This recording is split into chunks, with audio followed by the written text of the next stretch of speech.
Done. ನಮಸ್ಕಾರ, ವಿಜಯ್ ಟೈಮ್ಸ್ಗೆ ಸ್ವಾಗತ. ನಾನು ನವಾಜ್. ವೀಕ್ಷಕರೇ, ವಿಶೇಷ ಕಾರ್ಯಕ್ರಮವಾದ ಸಿಟಿಜನ್ ಜರ್ನಲಿಸಮ್ ಅಲ್ಲಿ ಇವತ್ತೊಂದು ವರದಿ ಇದೆ. ಅದು ಒಂದು ಹಳ್ಳಿಯಲ್ಲಿ, ಅದು ಯಾವ ಹಳ್ಳಿ ಅಂದರೆ ರಾಮನಗರ ಜಿಲ್ಲೆಯ ಬಿಡದಿ ರೂಟಲ್ಲಿ ಇರೋದು. ಅದು ಬಂದು ಬಡೆಸಾಬರ ದೊಡ್ಡಿಯಲ್ಲಿ. ಅಂದರೆ ಈ ಹಳ್ಳಿಗೆ ಸರಿಯಾಗಿ ಬಸ್ ಸ್ಟಾಪ್ ಇಲ್ಲ, ಸರಿಯಾದ ರಸ್ತೆ ಇಲ್ಲ, ಮತ್ತು ರೇಷನ್ ತೊಗೊಳಕ್ಕೆ 2 ಕಿಲೋಮೀಟರ್ ನಡಿಗೆಯಲ್ಲಿ ಹೋಗಬೇಕು. ಅದು ವಯಸ್ಸಾದವರಂತೂ ತುಂಬಾ ಈ ಪರಿಸ್ಥಿತಿಯನ್ನು ಅನುಭವಿಸ್ತಿದ್ದಾರೆ. ಯಾಕಂದರೆ ಅವರ ಹೆಲ್ತ್ ಇಶ್ಯೂ ಎಷ್ಟಾಗಿದೆ ಅಂದರೆ ಅವ್ರು ನಡ್ಕೊಂಡೇ ಹೋಗಿ ಅಲ್ಲಿಂದ ಆಸ್ಪತ್ರೆಗೆ ಅಂದರೆ ಅಲ್ಲಿಂದ ಒಂದು ಬಸ್ಸನ್ನು ಪಿಕಪ್ ಮಾಡಬೇಕು. ಇಲ್ಲ ಅಂದ್ರೆ ಅವರು ಇಲ್ಲಿಂದ ನಡೆಯೋಷ್ಟರಲ್ಲಿ ಅವ್ರಿಗೆ ಇನ್ನೂ ಹೆಲ್ತ್ ಅಪ್ಸೆಟ್ ಆಗುತ್ತೆ. ಆ ಕಾರಣದಿಂದ ಇಲ್ಲಿನ ಸ್ಥಳೀಯರು ಅದನ್ನ ನೋವನ್ನು ತೋಡ್ಕೊಂಡಿದ್ದಾರೆ. ಬನ್ನಿ, ಆ ಪರಿಸ್ಥಿತಿ ಯಾವ ರೀತಿ ಇದೆ ಈ ಹಳ್ಳಿಯವರೇ ಅದನ್ನ ತಿಳಿಸ್ತಾರೆ. ಸರ್, ನಿಮ್ಮ ಹೆಸರು? ಸಂಜಯ್ ಅಂತ.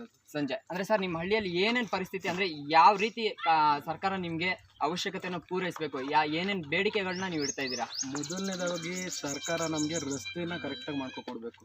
ಅಂದರೆ ರಸ್ತೆ ತುಂಬ ಹಳ್ಳ ಗುಂಡಿಗಳಿವೆ, ಓಡಾಡೋಕ್ಕೂ ಆಗೋದಿಲ್ಲ. ಅದಕ್ಕೋಸ್ಕರ ಬಸ್ ವ್ಯವಸ್ಥೆ ಅಂತ ಮಾಡ್ಕೊಡ್ಬೇಕು ನಮಗೆ. ಓಕೆ, ಬಸ್ ವ್ಯವಸ್ಥೆ ನಿಮಗೆ ಬೇಕು. ಮತ್ತೆ ರಸ್ತೆ ಎರಡನೇದು. ಮತ್ತೆ ಮೂರನೇ ಸರ್, ಯಾವ ರೀತಿ ಅಂದ್ರೆ ನೀವು ರೇಷನ್ ಇವಾಗ ದಿನಸಿ ಯಾವ ರೀತಿ ತಗೊಂಡ್ಬರ್ತೀರಾ? ದಿನಸಿಗೆ ಇಲ್ಲಿಂದ 2 ಕಿಲೋಮೀಟರ್. ಅಂದ್ರೆ ರೇಷನ್ ಕೊಡ್ತಾರಲ್ಲ, ಈ BPL ಕಾರ್ಡ್ಗೋಸ್ಕರ ರೇಷನ್ ಕೊಡೋದು ಮತ್ತೆ ಸೀಮೆ ಎಣ್ಣೆ ಕೊಡೋದು, ಅದು ಅವೆರಡೂನು ನಾವು 2 ಕಿಲೋಮೀಟರ್ ಹೋಗೇ ತಗೊಬರ್ಬೇಕು. ಈಗ ವಯಸ್ಸಾಗಿರೋರು ಇದ್ದಾರೆ, ಅವ್ರ ಮಕ್ಳುಗಳು ಇಲ್ಲಿಲ್ಲ, ಬೇರೆ ಕಡೆ ಸೆಟ್ಲ್ ಆಗಿದ್ದಾರೆ. ಅವರೇ ಸ್ವತಃ ನಡ್ಕೊಂಡು ಹೋಗಿ ಅಲ್ಲಿಂದ ಅದನ್ನ ಒತ್ಕೊಂಡು ಮತ್ತೆ ಬರಬೇಕು.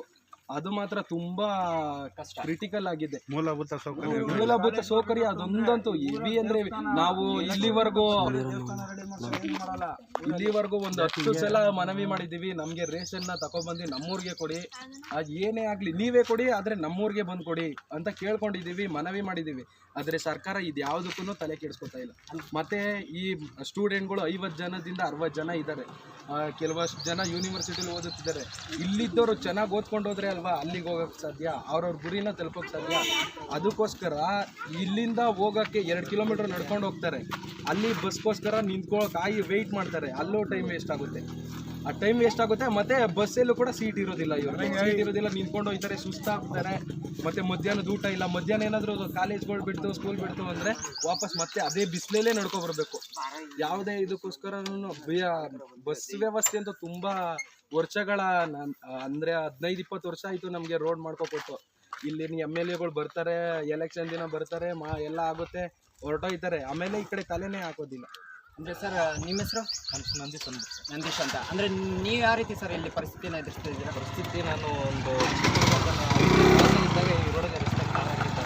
ಓಕೆ, ಇವಾಗ ನನಗೆ 27 ವರ್ಷ, ಇವತ್ತಿನವರೆಗೂ ಟಾರ್ ಹಾಕಿಲ್ಲ.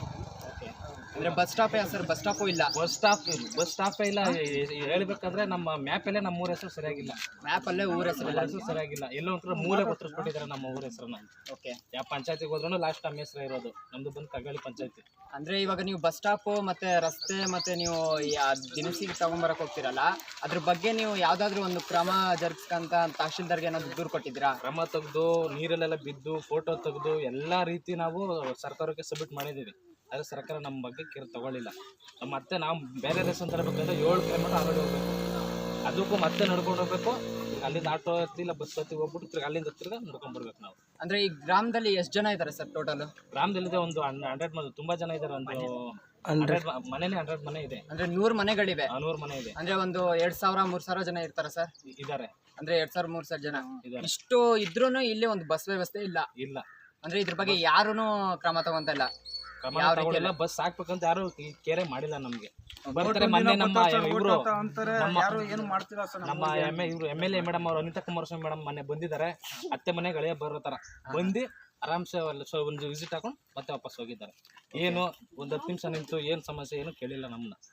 ಅವ್ರು ಬಂದರು, ಅವ್ರಿಂದ ಮಾಮೂಲಿ ಗೊತ್ತಲ್ಲ, MLAಗಳು ಬಂದ್ರೆ ಹಿಂದೆ ಕಾರ್ಗಳು ಬಂದರು, ಒಂದು ಅವ ತಗೊಂಡು ಹೋದ್ರು ಅಷ್ಟೇ.